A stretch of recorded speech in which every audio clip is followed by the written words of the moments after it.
ಜಿಲ್ಲೆಯ ಗುಬ್ಬಿ ತಾಲೂಕಿನ ಯಡವನಹಳ್ಳಿಗೆ ಮಂಗಳವಾರ ಭೇಟಿ ನೀಡಿದ ಉಪಮುಖ್ಯಮಂತ್ರಿ ಡಾಕ್ಟರ್ ಜಿ ಪರಮೇಶ್ವರ್ ಅವರು ಸಿಎಪಿ ಅನುದಾನದಡಿ ಕೊರೆಸಲಾದ ಕುಡಿಯುವ ನೀರಿನ ಕೊಳವೆ ಬಾವಿಯನ್ನ ಪರಿಶೀಲಿಸಿ ಅಧಿಕಾರಿಗಳಿಂದ ಮಾಹಿತಿ ಪಡೆದಿದ್ದಾರೆ. ಬರ ಹಿನ್ನೆಲೆಯಲ್ಲಿ ಗ್ರಾಮೀಣ ಪ್ರದೇಶಗಳಲ್ಲಿ ಕುಡಿಯುವ ನೀರಿನ ಕೊರತೆಯಾಗದಂತೆ ಎಚ್ಚರಿಕೆ ವಹಿಸಲು ಸೂಚಿಸಿದ ಅವರು ಈ ವೇಳೆ ಗ್ರಾಮಸ್ಥರು ಸಲ್ಲಿಸಿದ ಕಸ ವಿಲೇವಾರಿ, ಆಸ್ಪತ್ರೆ ಹಾಗೂ ಸ್ಮಶಾನ ಭೂಮಿ ಸಮಸ್ಯೆಗಳ ಮನವಿಗಳನ್ನು ಸ್ವೀಕರಿಸಿ ಶೀಘ್ರ ಪರಿಹಾರ ಕಲ್ಪಿಸುವುದಾಗಿ ಭರವಸೆ ನೀಡಿದ್ದಾರೆ. ನಮಗೆ ಈ ಕಡೆ ಹೋಗಿ ತುರುವೇಕೆರೆಗೆ ಹೋಗಿ ದೂರ ಆಗುತ್ತೆ. ಇಲ್ಲಿ ತಿರ್ಗಾ ಗುಬ್ಬಿಗೆ ಬರ್ಬೇಕು ಎಲ್ಲದಕ್ಕೂ ಯಾಕೆ ಯಾವುದೇ ಸ್ಪಂದಿಸಲ್ಲ ಸ್ವಾಮಿ. ಯಾವುದೇ ಸಮಸ್ಯೆ ಇದೆ ಸರ್. ಇದಾದ್ಮೇಲೆ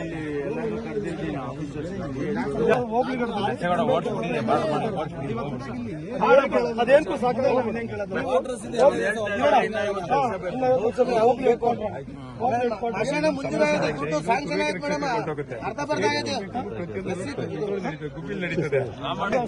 ದುಡ್ಡು ಹಾಕೊಟ್ಟಿದ್ದಾರೆ, ಅರ್ಧ ಬರ್ಧ ಬ್ಯಾಂಕ್ ತಿಳಿಸಿದ್ದಾರೆ. ಅದೇನು ಅಂತಲೇ ಗೊತ್ತಾಯ್ತಲ್ಲ. ಆಮೇಲೆ ನಮ್ ಮುಚ್ಚಕ್ಕೆ ಹೋದ್ರೆ ಎಲ್ಲ ನೀರ್ ನಿಂತ್ಕೊಂತದೆ, ಹಳ್ಳ ಗುಂಡಿ. ಆಯ್ತು.